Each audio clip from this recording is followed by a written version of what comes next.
ईसा था वो आउटडोर आदमी था, वो शिकारी था।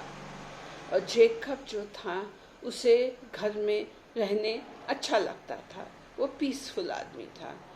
तो एक दिन ईसा गया शिकार करने और बाहर हंटिंग घूमने वो गया।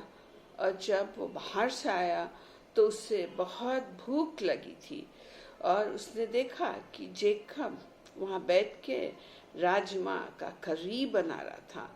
तो उसने जेकब को कहा, मेरे को ये लाल लाल राजमा खरीद दे, मैं मेरे भूख को सह नहीं सकता हूँ।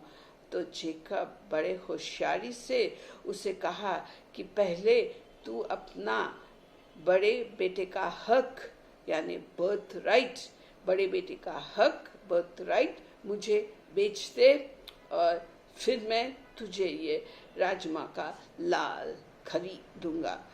तो ईसा सोचा, ईसा बोला, मैं तो अभी मरने वाला हूँ, भूख से मरने वाला हूँ, तो ये बड़े बेटे का हक का क्या फायदा है मुझे।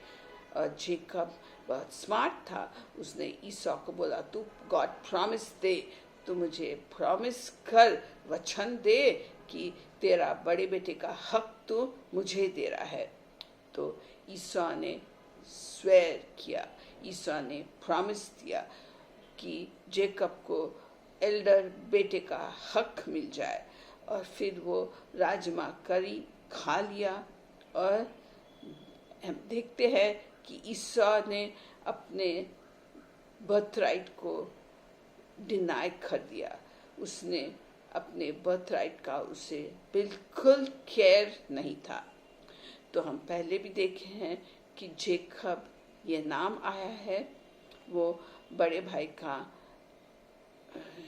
एड़ी पकड़ के पैदा हुआ, वो ठगू था, इंग्लिश में उसे कहते हैं डिसीवर, उसके नाम का मीनिंग था।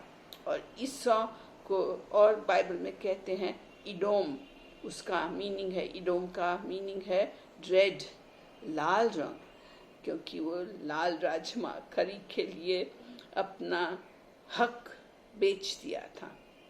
तो ये क्या है बर्थ राइट, ये क्या है एल्डर बेटे का हक। तो बर्थ राइट या बड़े बेटे का हक वो स्पेशल ऑनर था जो बड़े बेटे को मिलता था, बड़े बेटे को फैमिली में मिलता था।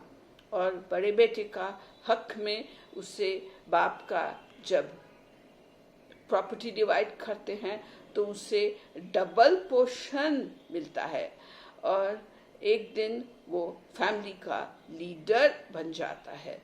तो इसलिए ईसा को अपने बर्थ राइट या बड़े बेटे के हक का कीमत नहीं था और उसने इतने इजीली जेकब को दे दिया। तो जैसा उसने एल्डर बेटे का बर्थ राइट दे दिया, उसके साथ जो स्पिरिचुअल ब्लेसिंग्स रहते वो भी जेकब को दे दिए और उसने अपना बर्थ राइट का कीमत नहीं माना। तो ईसा क्या किया है बर्थ राइट देख के, लॉन्ग टर्म बेनिफिट्स, जो लंबे टाइम के बेनिफिट्स बर्थ राइट के थे, वो इमीडिएट प्लेजर, जो खाने का, भूख ठीक करने का, भूख मारने का इमीडिएट प्लेजर, अपने भूख मारने का, उसने उसके लिए अपना बड़े बेटे का हक दे दिया। तो वो अपने मन में सोचा कि हक का क्या फायदा मुझे, मैं मरने वाला हूँ, भूख से मरने वाला है। तो हम जानते हैं कि भूख से कोई नहीं मरता है। तो ये सेम ट्रैप में हम भी गिर सकते हैं। कभी कभी हम कुछ चाहते हैं और हम सोचते नहीं हैं उसके बारे में, तो इमीडिएट सेटिस्फैक्शन के लिए हम कुछ भी कर देते हैं, फ्यूचर का सोचते नहीं हैं और गलती डिसीजन ले लेते हैं। तो ये जो ईसा ने मिस्टेक किया, वो मिस्टेक हमने नहीं करना चाहिए। इमीडिएटली हम कभी नहीं कुछ डिसीजन लेना चाहिए, हम सोच विचार करके जो डिसाइड करते हैं वो करना चाहिए, और हम लॉन्ग टर्म इफ़ेक्ट्स का सोचना चाहिए। एक्शन लेने के पहले लंबे टाइम में, फ्यूचर में क्या होगा, ऐसा सोचना चाहिए। तो आप भी, हम भी ये सीख रहे हैं कि हम इमीडिएट सेटिस्फैक्शन के लिए अपना लॉन्ग टर्म इफ़ेक्ट्स को भूल न जाए।